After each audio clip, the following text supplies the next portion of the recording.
So using this Ego CSX5000 and putting the 24-inch bar on it, there's been some issues with oil leaking out of the hole. And I believe the reason is that the Ego bar actually oils from 2 points. It oils here, and on this dog leg, it oils from the top of the bar, the hole that's not being used to line the bar up. This bottom hole is in the alignment pin. This top hole, if you look, you can actually see light through. That's cut. So your oiling hole is here, and then down and over is this alignment hole that's not being used. And I think the reason that this oil slot is dog-legged is because it comes down and it pushes oil through that hole as well as through the oiling hole. So on the Husqvarna bars, this one being the 24-inch, these holes are actually bigger than they are in the Ego holes, in the Ego bar. So in order to get around that, I took an old rubber strap there, and I took a razor blade and I just sort of roughly cut it into a circle, and I shoved it into the hole, and then I just took the razor blade here and I cut it flat.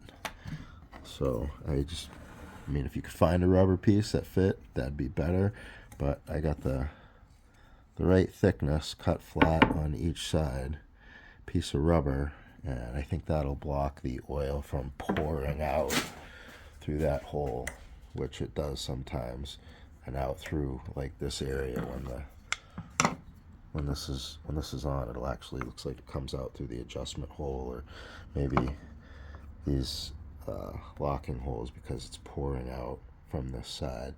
So we'll just be oiling from the top side of the bar. So I'll it seems to be enough in most chainsaws, so I'll check and see if it's enough on this, but I'll probably kick the oiling back to 1 or 2 instead of full 3 level oiling, and see how that works, and if that's sufficient enough to keep oil from pouring out of here when using the 24-inch Husqvarna bar. If you've been struggling with this, hopefully this helps. Alright, so I changed this back over to the 24-inch bar. We'll get that little rubber stopper in there to see if that'll help with the oil.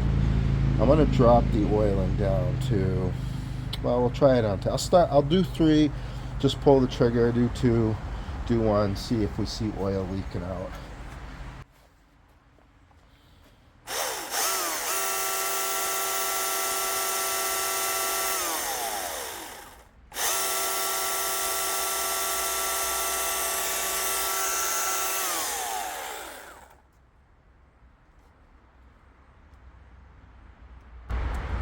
So far, just on the bar.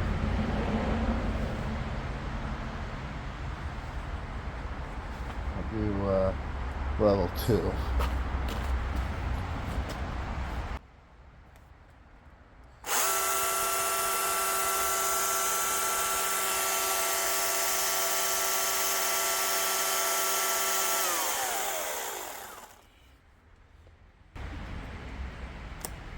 And it's oiling, so let's try a few cuts and see how it does.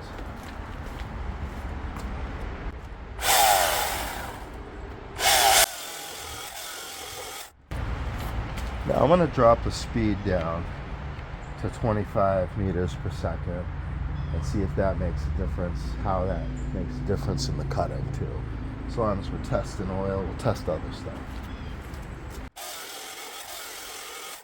Now I'm going to go back up to full speed on the saw and just go a little easier on it. So far, no leaking oil. And the bar is getting oil.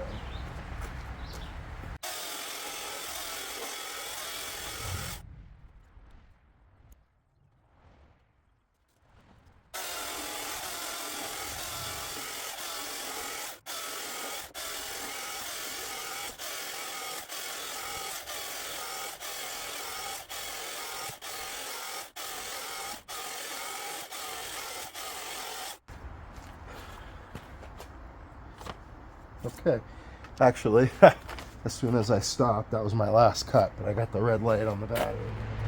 That's 24 cuts. And I didn't have any leaking oil. And the bars definitely got lube on it. So I know that was a 17-inch log instead of a 22-inch log, but I definitely felt like I got way further into the battery on that. I did the first couple cuts like full strength, but then after the first couple cuts, I backed off, and I think that definitely made a huge difference. So, as far as getting more time out of the battery, or not overheating the battery, I think backing off on the force definitely makes a difference. It felt to me, I did the 25 meters per second, and it slows down the chain a little bit, but I could apply just as much force to the saw. So I think in the end, I could work the motor just as hard at the slower speed. So that's kind of an educated guess, but I think I wouldn't be gaining anything using the slower speed other than, using a slower speed.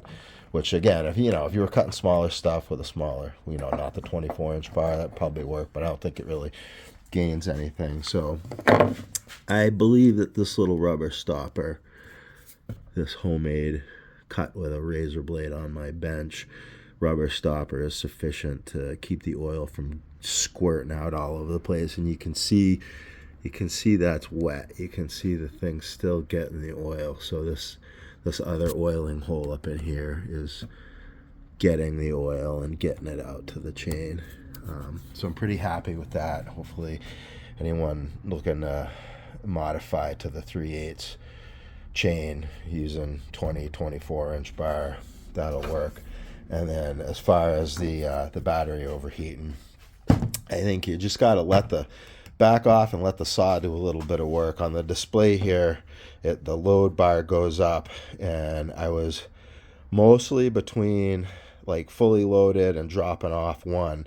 What I did discover towards the end was if I stuck it right into the dogs and I let the dogs carry the weight, I could actually like ease up on it without having to carry weight myself, but just put the dogs in and then bring the chain down that way a little bit, take the dogs out, come down, and then put the dogs in again to finish the cut.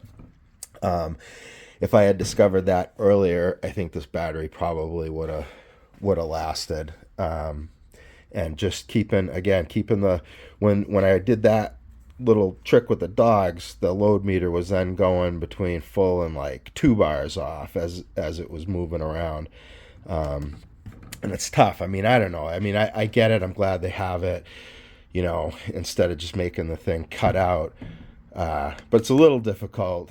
I mean, it's easy while you're cutting cookies, but if you were doing real cuts, it's going to be difficult to watch the load meter while you're trying to watch your cut at the same time. So it's a feel thing, and just getting used to that different feel, instead of how you work it with a gas saw. It's just, I don't know how else to say it. It's got a different feel to it, instead of like getting the motor as high rev as you can, where it starts to get loaded up but not bogging down. This is going to be a little bit different. It's less, like, you don't want this to get to that point, because that's where that motor starts drawing lots of current that battery just can't provide for it. But we'll take a look at the times. We'll see how the times were on the cuts, and see how much time I lost like backing off, like how much of a difference that made in the cut times. I also think this is a full chisel chain, and this is pretty grabby. Is it the Oregon one? I think it is. So if I went to the C83 chain, I bet that would also work out a lot better, because the C83, these saws seem to like a lot better. And this, I don't believe this is the Husqvarna X-Cut C83. I think it's an Oregon chain, or a like a EXL. And the skip tooth probably would help also in terms of not loading up the battery as bad. So just different ideas to get the most out of these things, because these really are, for a battery powered saw, it's quite amazing.